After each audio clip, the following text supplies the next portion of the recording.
This is Rod Kusin Spooman for Risk. It is Monday, March 11th. All times on the chart are Central Standard Times. We're reviewing once again the value of learning how to read the premium.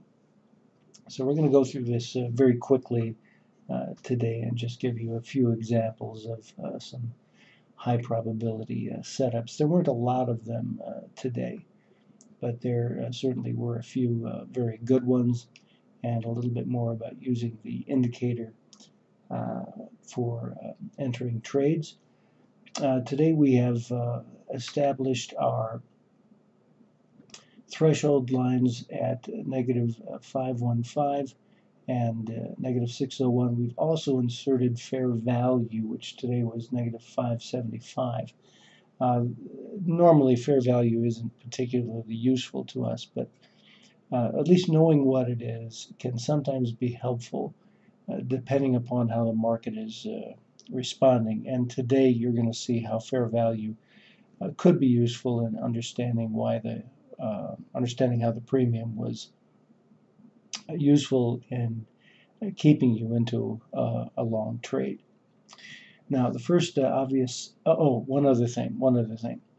You'll notice that while the Spoos are continuing to be plotted after the close, we have used a special custom session time to break off the premium at the close. And then we're not beginning to plot the premium until about 8:35 to allow for, to some extent, the cash market to get fully open before we start plotting the premium. It's important when you're using an indicator to use a custom session time to avoid having the indicator read wrong data, which is basically what you have between this point here and this point here. All right, that having been said, let's take a look. Your first setup.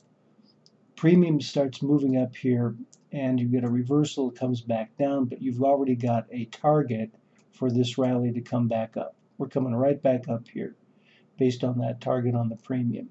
We get a little bit of a divergence here. This bar of the premium is now quite divergent from the previous low, and it's furthermore above fair value. So a nice opportunity to enter a long trade right there and ride it up. Let's improve the, let's go to about this level here so we get a nice view of the premium. And let's expand that out too. Okay.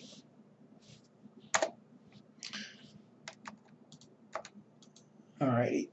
Okay, so that bar of the premium just coming into the fair value line at the low here. Now you could see some divergence here. We've got a downward slope here on one of the other premium feeds, which we have set to 60 seconds, and then another that is set to 120 seconds. Now just because the slope here is going down, we don't necessarily mean that we're not going to be taking a trade in the opposite direction, because some of the slower premium data feeds don't become particularly meaningful until they get very close to the zero line. So again, getting into the long trade here or right in here, okay,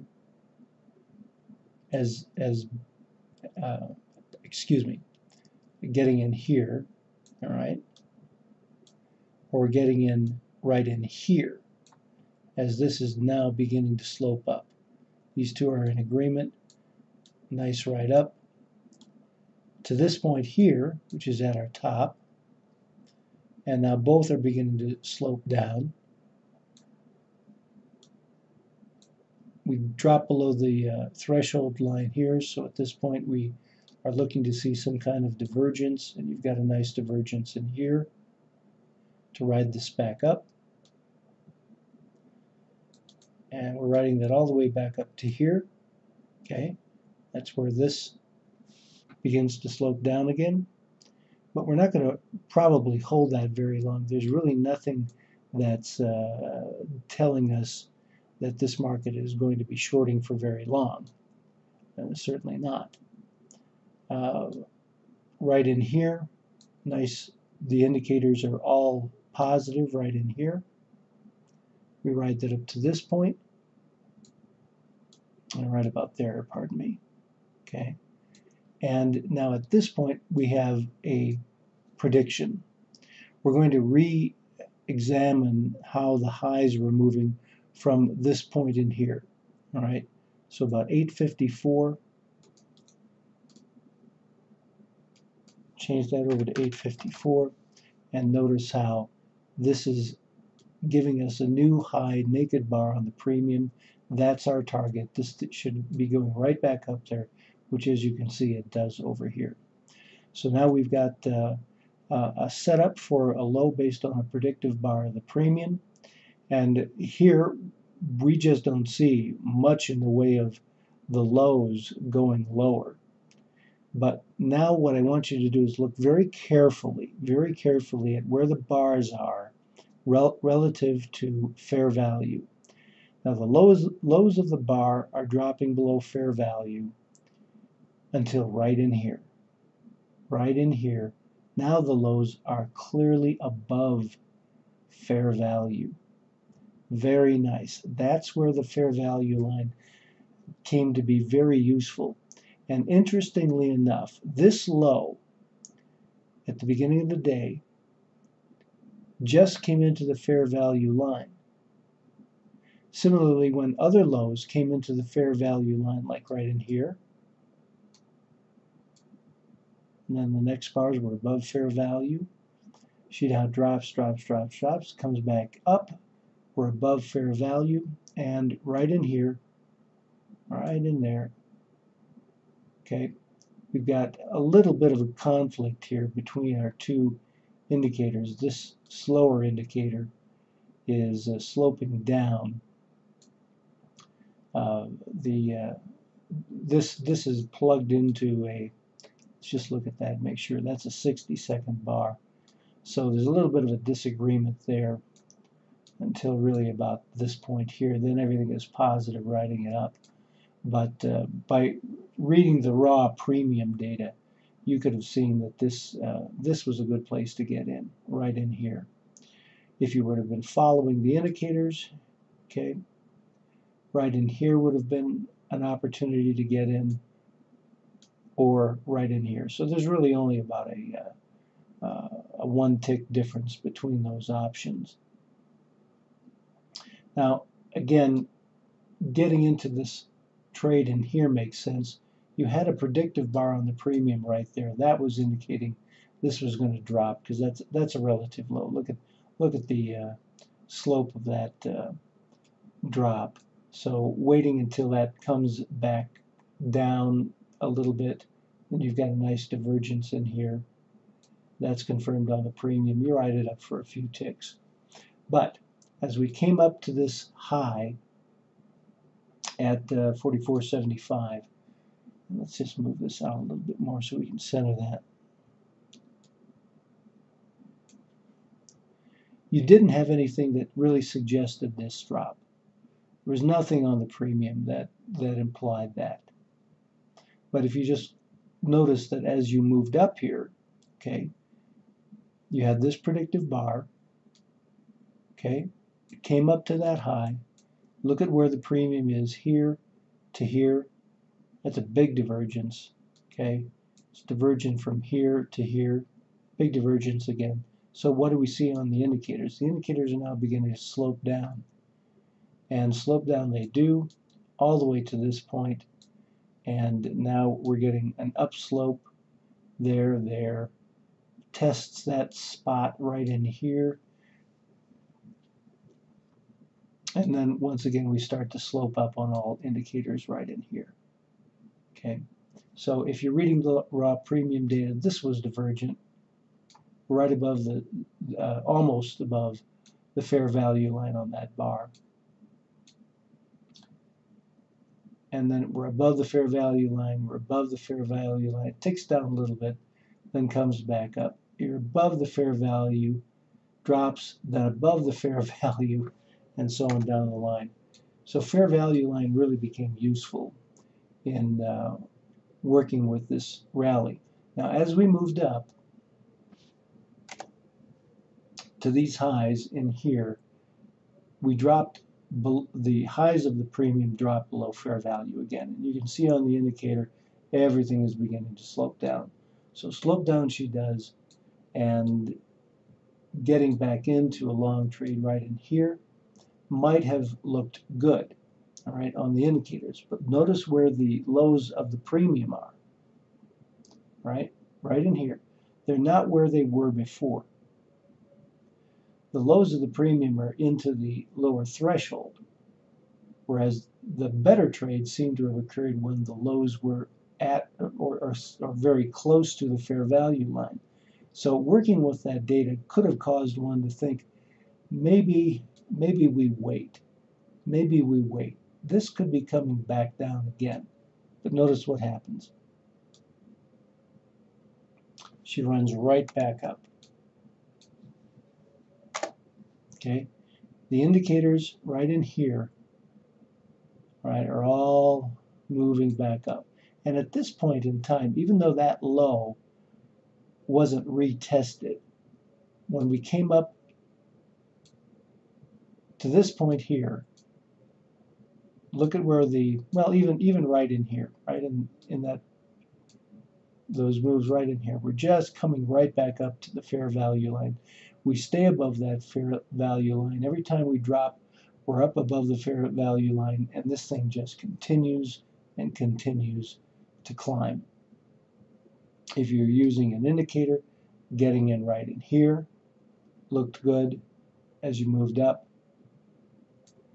But now as the market moves up, and we get a little consolidation here, then we start moving up again, little drop, start moving up again on the indicators.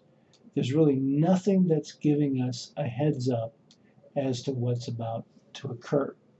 The highs of the premium are not really going up above the fair value, up above the upper threshold.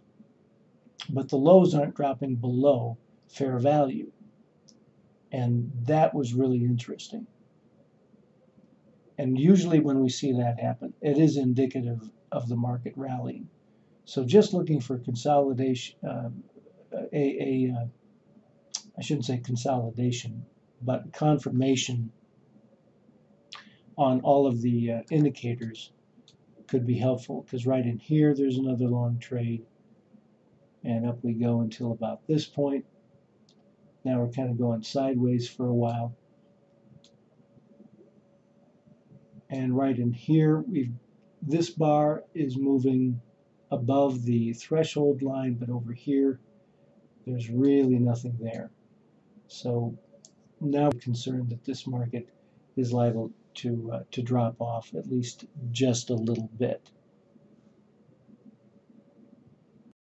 Okay, so we start to rally up once again. Indicators are all positive. And we come up here, we lose a little strength, up again, lose a little strength, up again, lose a little strength, and so on down the line. What happened right in here, however, was kind of interesting, because something else was going on one of our other screens that we want to draw attention to. You see how the market dropped down there to 47.50, okay? Now, that bar on the premium didn't really tell us anything. There was nothing on the premium at all at that point. But we like to run gap data. Okay, we're going to come back right to here. We're going to put in the global feature that associates with right in here. Let's show you what we saw. All right, so right in here at 11:59, we have a gap. So we chart the gap there. All right, gap line is at 47.75. And gap data can be very, very useful. Most of the time gaps get filled. Now they don't always, but most of the time they get filled. And so our gap is sitting down there at 47.75. We've got our eye on that. Okay. We'll come back and we'll show you the significance of that a little bit later, but it was right in here. Okay. All right, so again, the market's moving up, again, and we don't have really anything that's happening until right in here. All right, this low on the premium, that got to be predictive. So this little move up, we're going into the high of the day. All right, we're above the threshold line on those bars. We come back and we test it, and you can see we're way below the threshold when we test that. So we're now expecting, yes, that bar was predictive, but it got filled over here. The predictive value of that got tested out right here. Now we're above fair value again. We run back up, big divergence, and down we come. Now, interestingly, it comes down to 48, all right, which happens to be a real obvious test. The highs of the bars back there at around 11 o'clock, okay,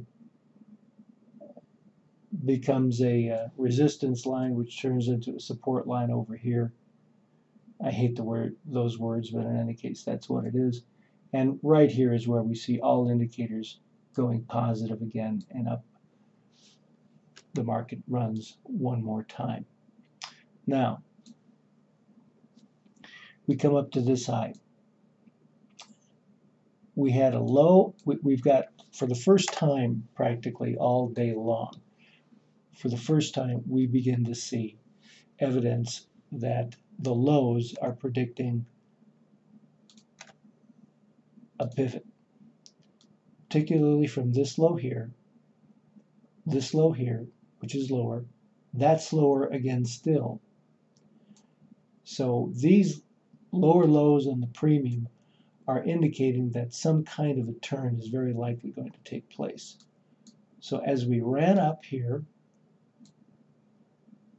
to the high on the premium, market goes a little higher, just like the premium usually says it does, and now we're divergent on these bars. We're not even making it up into the threshold.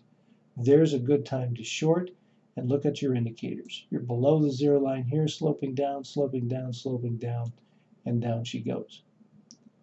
Moves up a little bit, then down, down, down, down, down, until right in this position right here. And now as it moves up to this position, that bar is not a naked bar. Okay, keep that in mind. It's not a naked bar. There's nothing predictive of a rally back up at this point. And there's not one here either. But where does this come down to? Where was our gap? All right.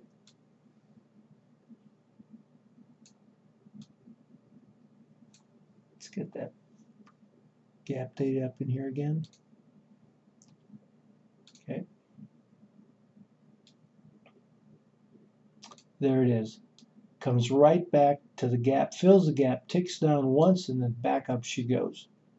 How about that? Gap data can be very useful if you know that it's there.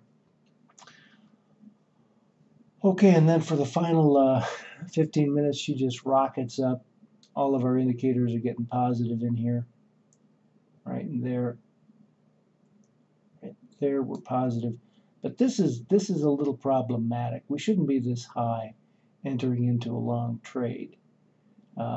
And oftentimes we find, and I don't know the reason for this, but oftentimes we find that really in the last maybe 15, 20 minutes of the day, some of the premium data, it does not give us a real strong indication of market activity. Nevertheless, it isn't until right in here that the premium data is all agreeing once again, and that brings us right up to the high in here, and that's as far as we go. So that basically tested the previous high. We got nothing more out of it, at least at that point in time. So a few good setups, indicators worked very well, and the gap data today was useful, as well as fair value, right? We'll just run that by you again. Lows of the premium were just occasionally dropping below fair value, but as soon as they started to drop more significantly, as they do right in here, that's when we got to see more volatility, and we saw the market finally begin to retrace a bit more significantly than it had all throughout the day.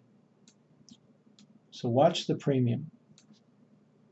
When the lows of the premium are predominantly above fair value, you can generally anticipate that the market is going to be rallying.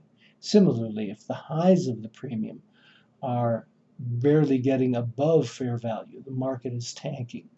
So keep those thoughts in mind, and good trading to you. This is Rod Kusin and Spoon Man for Risk.